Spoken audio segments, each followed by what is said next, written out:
প্রিয় বন্ধুগণ, আমরা এখন ভেল্লাবাড়িয়া দরগা শরীফের উদ্দেশ্যে রওনা দিয়েছি। আপনারা আমাদের সঙ্গেই থাকুন, দেখা হবে মূল ভিডিওতে। Let's go.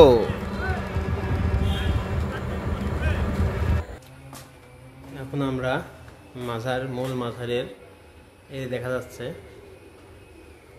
মূল মাজার শরীফ, পাশে মসজিদ আছে ঐতিহাসিক। মাজারের পাশে ঘাট বানানো দিকে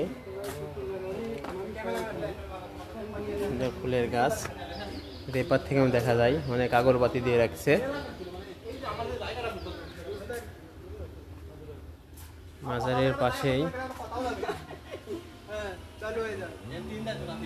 কত সুন্দর, আপনারা না আসলে এর মর্ম বুঝবেন না। এই জায়গাতে আসতে হলে আপনারা আসতে হবে প্রথমে নাটোর জেলার লালপুর উপজেলা।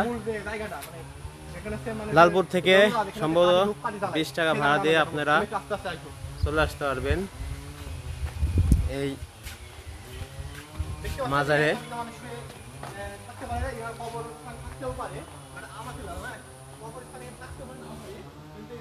দেখেন কত বড়। এই গাছগুলোর বয়স আনুমানিক 200-300 বছর হবে আর কি।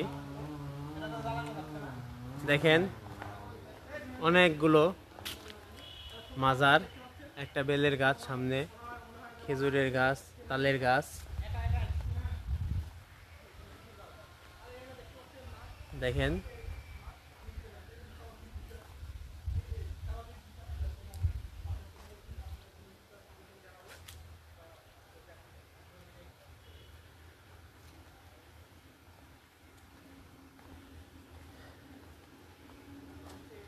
আপনাদের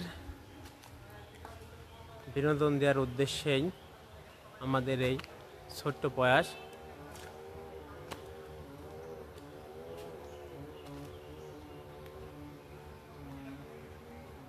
ওই দূরে পুকুরের পাশে যে গাছগুলো দেখছেন, ওইদিকে মূলত শুক্রবারের দিনে সিন্নি সালাদ রান্না বান্না হয়।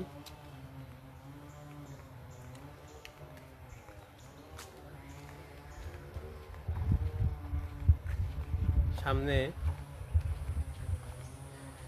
মসজিদ, মাজার মসজিদ, আর তার সাথে দিঘি। প্রত্যেকটা মাজারের সাথে দিঘি থাকে সম্ভবত। সুন্দর ফুলের গাছ। দর্শক, কত মাছ।